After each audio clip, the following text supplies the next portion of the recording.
बोलता है, अगर तू तेरी माँ के साथ ही मर गई होती तो अच्छा होता। आज तेरी इतनी जुबान ना चलती।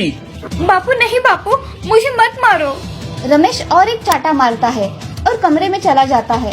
तभी सीमा मन में, क्या समाज है हमारा, अगर बेटियों ने पढ़ना चाहा तो चूल्हा चौका कौन करेगा। उनके हाथ में संसार की भागदौड़ थमा देते हैं। मुझे बापू से फिर से बात करनी ही होगी। ऐसा मन में सोचकर सीमा घर के सारे काम खत्म कर लेती है और पढ़ाई करने बैठ जाती है। सीमा की पढ़ाई के प्रति लगन देख उसकी टीचर हमेशा उसकी तारीफ किया करती थी। एक दिन टीचर सीमा के घर आती है। सीमा घर पर है? आइए ना टीचर जी, बैठिए। टीचर को अपने घर पर देख सीमा बहुत खुश हो गई। टीचर को सीमा पानी देते हुए सीमा टीचर से, टीचर जी आपके लिए मैं चाय बना कर लाऊं? तुम्हें ये सब बनाना आता है? हाँ टीचर जी, मैं घर के लगभग सारे काम करने लगी हूँ। खाना थोड़ा बहुत आता है, पूरा नहीं आता। मगर सीमा, ये तुम्हारी पढ़ाई की उम्र है, ये कामकाज करने की नहीं। मेरे बापू मेरी शादी करवाना चाहते हैं। मैं शादी नहीं करना चाहती हूँ, मुझे आगे पढ़ना है।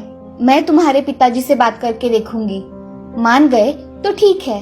ऐसा कहकर टीचर वहाँ से पानी पीकर निकल जाती है। तभी कुछ दिनों में रमेश को स्कूल में बुलाया जाता है।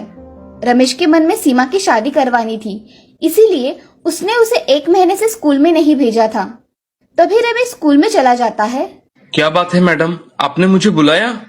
रमेश जी आइए, बैठिए। अब सीमा को स्कूल में क्यों नहीं भेज रहे हैं? क्या इसका कारण मैं जान सकती हूँ?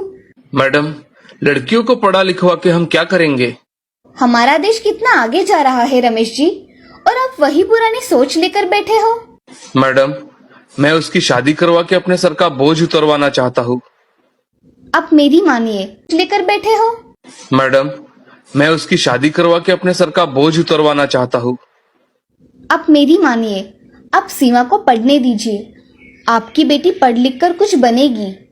मैडम जी, लड़कियों को तो चूल्हे चौके तक ही रखना चाहिए।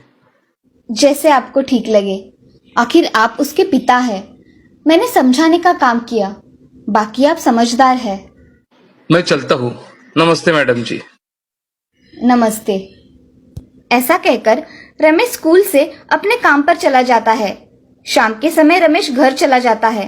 तभी रमेश सीमा से, हे सीमा, पानी लाना जरा। ये लीजिए बापू।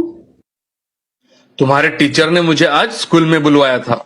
बहुत बकबक कर रही थी, मैंने उसे चुप ही करा दिया। मेरी बेटी है, मैं जो चाहे वो करूँ। सीमा अब समझ गई थी कि रमेश को टीचर ने सीमा को पढ़ाई करने के लिए स्कूल में भेजो, ये बताने के लिए बुलवाया था।